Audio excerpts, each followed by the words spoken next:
Hello students, मैं Prabhat Kumar, lecturer GWPC Ajmer. Applied chemistry के इस वीडियो में हम लुब्रिकेंट्स की कुछ केमिकल प्रॉपर्टीज़ की स्टडी करेंगे। लुब्रिकेंट्स अर्थात स्नेहक। आज का युग मशीनी युग है। हम अपने छोटे बड़े अधिकांश कार्य मशीनों की सहायता से पूर्ण करते हैं और मशीन और स्नेहक दोनों शब्द एक दूसरे से जुड़े हुए हैं।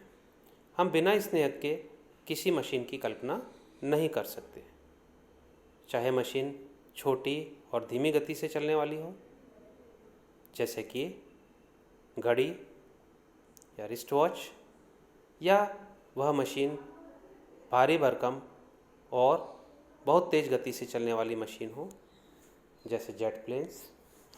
सभी प्रकार की मशीनों में स्नेहकों का प्रयोग आवश्यक रूप से होता है। सो इन मशीन्स और engine etc., where the metallic parts slide or rotate one over the other while in direct contact। अर्थात मशीन इंजन वगैरह में जहाँ पर कि मेटेलिक पार्ट्स एक दूसरे के संपर्क में रहते हुए जब मशीन चलती है तो मेटेलिक पार्ट एक दूसरे के संपर्क में रहते हुए एक दूसरे पर स्लाइड करते हैं या रोटेट करते हैं। दे रब against each other with the result frictional resistance is develop. तो वे मेटेलिक पार्ट मेनली मशीनें लोहे की बनी हुई होती हैं और जब ये लोहे के पार्ट्स एक दूसरे के अगेंस्ट मूव करते हैं, एक दूसरे के संपर्क में रहते हुए, तो उसकी वजह से घर्षण प्रतिरोध फ्रिक्शनल रेजिस्टेंस जो है वह डेवलप होता है। This friction causes a lot of wear and tear. इस फ्रिक्शन की वजह से बहुत अधिक वियर एंड टियर उस हिस्से में, मशीन के उस हिस्से में जहाँ पर कि मेटेलिक सरफेस एक दूसरे के टच में रहते हुए मूव कर रही हैं, तो वहाँ बहुत अधिक घिसाव वियर एंड टियर होता है। And hence such parts require replacement at frequent intervals. और इसलिए मशीन के वे पार्ट्स बहुत जल्दी ही घिस जाते हैं और शॉर्ट इंटरवल पर जल्दी जल्दी उनके रिप्लेसमेंट की आवश्यकता होती है। फर्दर मोर, इसके अलावा due to friction large amount of energy is dissipated in the form of heat. इसके अलावा इतना अधिक फ्रिक्शन होने के कारण से जो एनर्जी उस मशीन को चलाने के लिए यूज़ में आ रही है, उसका एक बहुत बड़ा हिस्सा ऊष्मा के रूप में नष्ट हो जाता है। क्योंकि जितना अधिक फ्रिक्शन होगा, घर्षण होगा, उतना ही अधिक वो पार्ट गर्म होगा और हीट जनरेट होगी, और उस हीट के जनरेट होने से जो एनर्जी का एक बड़ा हिस्सा है वह व्यर्थ वेस्टेज चला जाएगा and this causes loss in the efficiency of the machine. और इसकी वजह से मशीन की दक्षता में बहुत कमी देखने को मिलेगी, अर्थात मशीन अपनी पूर्ण दक्षता पर काम नहीं कर पाएगी। Moreover, the heat produced due to friction heats up and this causes damage to the moving part. इसके अलावा इस तरह से जो ऊष्मा उत्पन्न होगी उससे मशीन का वह हिस्सा बहुत अधिक गर्म हो जाएगा और इसकी वजह से वो जो मूविंग पार्ट है उसको डैमेज करेगा। मेटल धीरे धीरे वहाँ सॉफ्ट होने लगेगी, घिसाव भी बढ़ जाएगा और उसमें विकृति भी उत्पन्न हो सकती है। The above ill effects of friction can be minimised by applying a thin layer of certain substances known as lubricants। तो ये जो फ्रिक्शन है मशीनों के मूविंग पार्ट्स में उत्पन्न होने वाला ये जो घर्षण है, इसको वहाँ पर हम कुछ सर्टेन पदार्थ लगा करके उनकी एक पतली परत वहाँ बन जाती है, इस फ्रिक्शन को कम कर सकते हैं और ऐसे पदार्थों को हम लुब्रिकेंट्स कहते हैं। So, lubricants are the substances which reduce the friction between the two moving और sliding surfaces of a machine. अर्थात जो स्नेहक हैं वे पदार्थ हैं जो कि मशीन के मूविंग या स्लाइड करने वाले जो पार्ट्स हैं वहाँ उत्पन्न होने वाले फ्रिक्शन को कम करने का, रिड्यूस करने का काम करते हैं। अर्थात लुब्रिकेंट्स का प्रयोग हम मशीनों के मूविंग पार्ट्स में फ्रिक्शन को कम करने के लिए करेंगे। ये उन मूविंग पार्ट्स के बीच में, दो मूविंग मेटेलिक सरफेसेस के बीच में एक बहुत पतली थिन फिल्म बना लेंगे और इस प्रकार से वहाँ उत्पन्न होने वाले फ्रिक्शन को कम करेंगे और उसकी वजह से मशीन में वियर एंड टियर कम हो जाएगा, मशीन जल्दी गर्म भी नहीं होगी। The process of applying the lubricant in between the moving surfaces is called lubrication.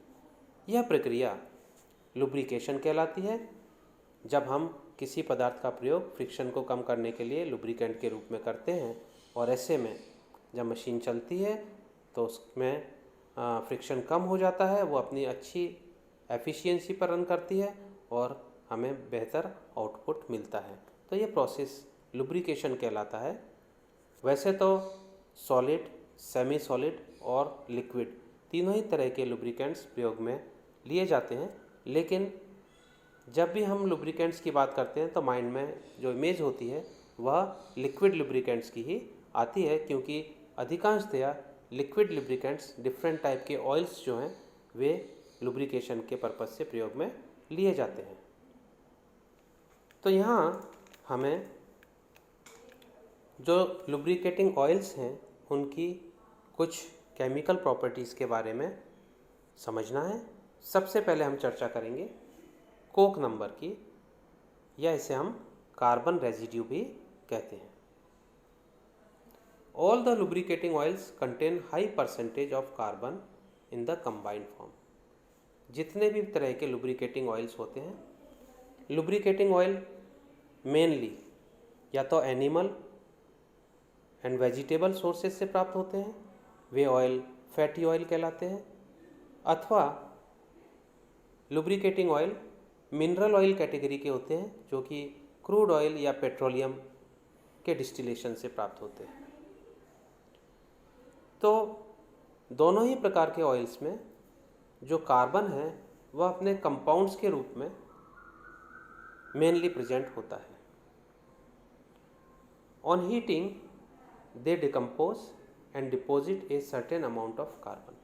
तो जब ये oil as a lubricant use में आते हैं और लगातार मशीन के चलते रहने से जब ये गर्म होते हैं तो इनके हीट अप होने से ये डिकम्पोज होते हैं और इस डिकम्पोजिशन की वजह से इनके अंदर मौजूद जो कंपाउंड के फॉर्म में कार्बन है वह कार्बन ऑयल के जलने के बाद में मशीनों के अंदर डिपॉजिट होने लग जाता है। तो इसलिए सभी ऑयल कम या ज़्यादा मात्रा में जब वे यूज़ में आते हैं तो कार्बन जो है उससे प्रोड्यूस होता है।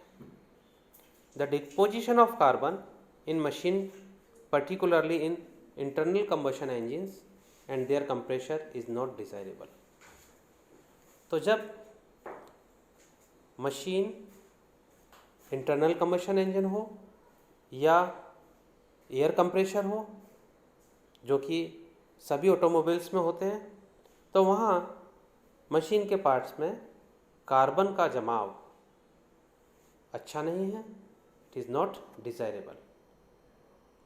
A good lubricant should deposit low amount of carbon when in use। अच्छा स्नेहक तेल वह कहा जाएगा जो कि अपने उपयोग के दौरान कम से कम कार्बन रेजिड्यू छोड़े या डिपॉजिट करे। For a lubricant the carbon residue so deposited is expressed in terms of Coke number. कोई भी लुब्रिकेंट ऑयल जितना कार्बन रेजिड्यू छोड़ता है या प्रोड्यूस करता है तो उसे हम कोक नंबर के रूप में व्यक्त करते हैं। For determination of Koch number, a known weight of lubricant is burnt strongly and the weight of carbon residue left is determined.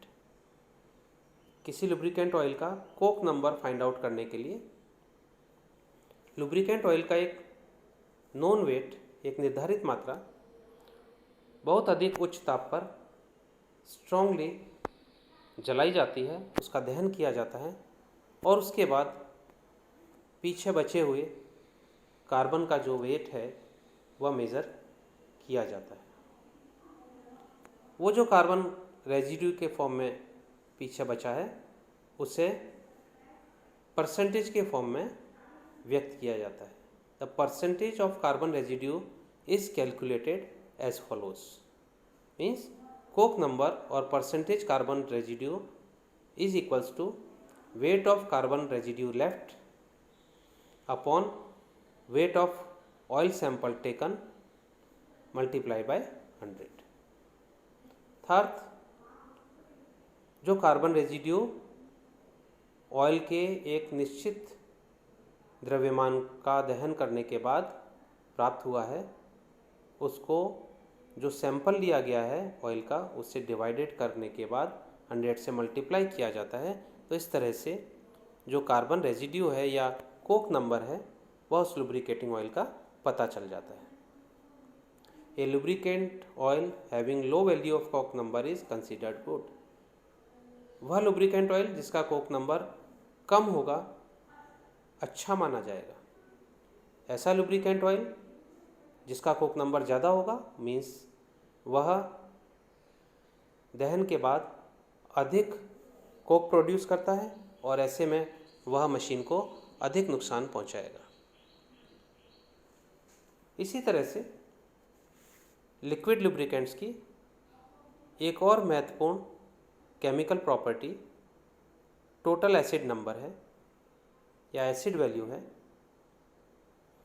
The presence of acid in the lubricant oil is harmful to machine parts because it may cause corrosion of the metal.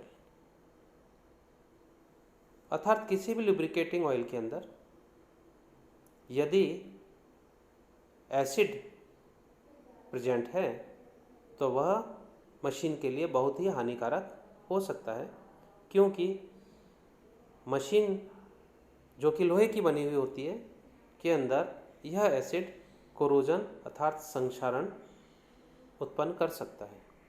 और जब machine की सतह जिस पर कि lubricant oil apply किया गया है वह संक्षारित होने लग जाएगी तो न सिर्फ धातु नष्ट होगी बट फ्रिक्शन भी बढ़ जाएगा। So if lubricant suffers oxidation during lubrication या lubricating action its acidity is increased. अगर लुब्रिकेंट ऑयल का उसके प्रयोग के दौरान ऑक्सीडेशन होता है तो ऑक्सीडेशन होने से उस लुब्रिकेटिंग ऑयल की अम्लीयता में वृद्धि हो सकती है, क्योंकि ऑयल के अंदर मौजूद जैसे फैटी ऑयल्स हैं तो वे हाई फैटी एसिड्स उनमें होता है और वे हाई फैटी एसिड के एस्टर होते हैं। इसी तरह से मिनरल ऑयल जो होते हैं वे हाइड्रोकार्बन के मिक्सचर हैं, तो after oxidation they can produce acids और इसलिए ऐसे लुब्रिकेटिंग ऑयल जिनका ऑक्सीडेशन आसानी से होता है वे प्रयोग के दौरान उनमें एसिड फॉर्मेशन भी जल्दी होता है। So a good lubricant is that which possesses no acidity. इसलिए एक अच्छा लुब्रिकेंट ऑयल वह होगा जिसके अंदर एसिडिटी ना हो and is not liable to be oxidise to an acid, और ना ही उसके प्रयोग के दौरान उसका ऑक्सीडेशन हो अर्थात उसका ऑक्सीडेशन आसानी से ना हो ताकि एसिड फॉर्मेशन के भी चांसेस ना हो। Properly refined lubricants are mostly free from acid and thus have no corrosion action. जो प्रॉपरली रिफाइंड लुब्रिकेंट ऑयल होते हैं उनमें एसिड्स नहीं होते हैं और इसलिए वे मशीनों को संक्षारित भी नहीं करते हैं। The acidity of lubricating oil is represent by neutralisation number और टोटल एसिड नंबर। तो किसी भी लुब्रिकेटिंग ऑयल की जो एसिडिटी है, अम्लीयता है, it is represented by neutralisation number. उसको उदासीनीकरण अंक से प्रदर्शित किया जाता है या इसे हम टोटल एसिड नंबर भी कहते हैं। What is neutralisation number? It is defined as the number of milligrams of KOH required to neutralize free acids present in 1 gram of the oil। अर्थात किसी भी लुब्रिकेटिंग ऑयल का टोटल एसिड नंबर मिलीग्राम में KOH की वह संख्या है which is required to neutralise free acids present in 1 gram of the oil, जो कि 1 ग्राम लुब्रिकेटिंग ऑयल में मौजूद फ्री एसिड्स को पूरी तरह से न्यूट्रलाइज अर्थात उदासीन करने के लिए प्रयोग में आती है। नाउ ये जानने के लिए to determine the total acid number a known weight of oil is dissolved in 50% alcohol. एक निश्चित वेट लुब्रिकेटिंग ऑयल का कॉनिकल फ्लास्क में लेकर और उसे 50% एल्कोहल में डिज़ोल्व कर लिया जाता है। क्योंकि ऑयल वाटर में डिज़ोल्व नहीं होता है इसलिए उसे एल्कोहल में डिज़ोल्व कर लिया जाता है and titrated against standard N/10 KOH solution. Burette में स्टैंडर्ड N/10 KOH का सॉल्यूशन लेकर के उस लुब्रिकेटिंग ऑयल का टाइट्रेशन N/10 KOH के साथ में कर लिया जाता है using phenolphthalein as indicator. Phenolphthalein indicator का प्रयोग करते हुए, तो इसलिए अंतिम बिंदु पर पिंक कलर प्राप्त होता है। After that total acid number 10 is calculated as number of ml of N/10 KOH, जो ब्यूरेट से N/10 KOH का वॉल्यूम यूज में आया है, upon weight of oil taken, जो ऑयल का वेट हमने लिया है, इनटू मल्टीप्लाइड बाय 5.6। 5.6 से उसको मल्टीप्लाई कर देते हैं और इस तरह से हमें उस लुब्रिकेटिंग ऑयल का टोटल एसिड नंबर प्राप्त हो जाता है। एक अन्य जो प्रॉपर्टी है लुब्रिकेटिंग ऑयल की वह है सैपोनिफिकेशन वैल्यू। सैपोनिफिकेशन वैल्यू क्या होती है? The presence of vegetable, animal and mineral oils in the lubricant oil is indicated by the saponification value. साबुनीकरण अंक के द्वारा किसी भी लुब्रिकेटिंग ऑयल में वेजिटेबल, एनिमल और मिनरल ऑयल की कितनी मात्रा मौजूद है को इंडिकेट किया जाता है। Saponification value of an oil is defined as the number of milligram of KOH required to saponify 1 gram of oil. 1 gram oil को पूर्णतया साबुनीकृत करने के लिए जो मिलीग्राम्स में KOH की मात्रा प्रयोग में आती है वह उस ऑयल का साबुनीकरण अंक सैपोनिफिकेशन वैल्यू होती है। It is determined by effecting a complete saponification of the fatty oils present in the lubricant. यह ज्ञात करने के लिए लुब्रिकेंट के अंदर जो फैटी ऑयल्स प्रेजेंट हैं उनका पूर्ण साबुनीकरण करवाया जाता है विद ए नोन वॉल्यूम, जो कि एक्सेस में लिया जाता है of standard alcoholic KOH solution. एक स्टैंडर्ड मानक एल्कोहलिक KOH सॉल्यूशन का एक्सेस अमाउंट लुब्रिकेटिंग ऑयल की निर्धारित मात्रा में एक्सेस में मिला करके और उसका कंप्लीट सैपोनिफिकेशन करवाया जाता है and then after that, after saponification जो है सॉल्यूशन में शेष बचे हुए अनयूज्ड KOH का टाइट्रेशन करके पता लगा लिया जाता है। तो इस तरह से जो एक्सेस KOH हमने लिया था उसमें से कितना KOH सैपोनिफिकेशन के लिए काम में आ गया, ये बात पता चल जाती है। तो वह जो excess amount of KOH used है वह मेज़र कर लिया जाता है और सैपोनिफिकेशन नंबर ज्ञात कर लिया जाता है। The reaction between the oil and KOH take places as follows. जो ऑयल है उसकी और KOH के साथ जो सैपोनिफिकेशन की रिएक्शन होती है वह इस तरह से है कि ये जो ट्राइग्लिसराइड्स हैं ये फैटी ऑयल्स हैं। Vegetable and animal oils are fatty oils. इन्हीं का साबुनीकरण होता है, मिनरल ऑयल का सैपोनिफिकेशन नहीं होता है। तो लुब्रिकेटिंग ऑयल में जितने मात्रा में वेजिटेबल एंड एनिमल ऑयल होंगे वे कंप्लीटली सोप में कन्वर्ट हो जाएंगे। KOH के साथ इन ट्राइग्लिसराइड्स की जब रिएक्शन होती है तो ये ग्लिसरॉल और सोप बनता है।